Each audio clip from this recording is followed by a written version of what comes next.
നമസ്കാരം, ഭാരത ലൈവിലേക്ക് സ്വാഗതം. സോണിയാഗാന്ധിയെ പോലെ ഹിന്ദി അറിയാത്ത ഇറ്റാലിയൻ പൗരനല്ല മോദിയെന്ന് കടന്നാക്രമിച്ച് നടിയും BJP സ്ഥാനാർത്ഥിയുമായ കങ്കണ റണാവത്ത്. ഹിന്ദി അറിയാത്ത ഇറ്റലിക്കാരിയെ പോലെ അല്ല പ്രധാനമന്ത്രി നരേന്ദ്രമോദിയെന്ന് കങ്കണ റണാവത്ത് പറഞ്ഞു. രാജ്യത്തിന്റെ വികസനത്തിനായി പ്രവർത്തിക്കുന്ന മണ്ണിന്റെ മകനാണ് നരേന്ദ്രമോദിയെന്നും കങ്കണ പ്രശംസിച്ചു. കുല്ലു ജില്ലയിലെ ജഗത്ഖാനയിൽ തിരഞ്ഞെടുപ്പ് പ്രചരണ റാലിയിൽ സംസാരിക്കുകയായിരുന്നു കങ്കണ. നല്ല ഭരണത്തിന്റെ പ്രതീകമാണ് നരേന്ദ്രമോദിയെന്നും പഹരി അടക്കം നിരവധി ഭാഷ അദ്ദേഹം സ്വായത്തമാക്കിയിട്ടുണ്ടെന്നും കങ്കണ റണാവത്ത് പറഞ്ഞു.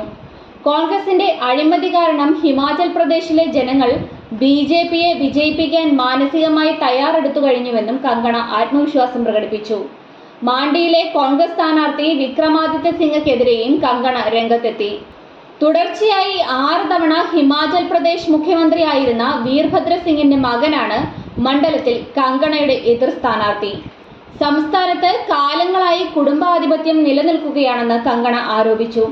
അതേസമയം റായ്ബറേലിയിലെ വോട്ടർമാർക്ക് മുന്നിൽ വൈകാരിക പ്രസംഗവുമായി കോൺഗ്രസ് നേതാവ് സോണിയാഗാന്ധിയും എത്തിയിരുന്നു. എന്റെ എല്ലാം നിങ്ങൾക്കായി തന്നു, സഹോദരീ സഹോദരന്മാരെ, എന്റെ മകനെ ഞാൻ നിങ്ങൾക്ക് തരികയാണ്, നിങ്ങളുടേതായി പരിഗണിക്കണം എന്നായിരുന്നു സോണിയയുടെ വാക്കുകൾ.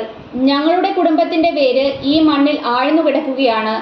ഈ ബന്ധം ഗംഗാ മാതാവിനെ പോലെ ശുദ്ധമാണ്. ഇന്ദിരാഗാന്ധിയുടെ ഹൃദയങ്ങളിൽ റായ്ബറേലിക്ക് പ്രത്യേക സ്ഥാനമുണ്ട്. അവർ ഇവിടവുമായി അടുത്ത് പ്രവർത്തിക്കുന്നത് ഞാൻ കണ്ടിട്ടുണ്ട്.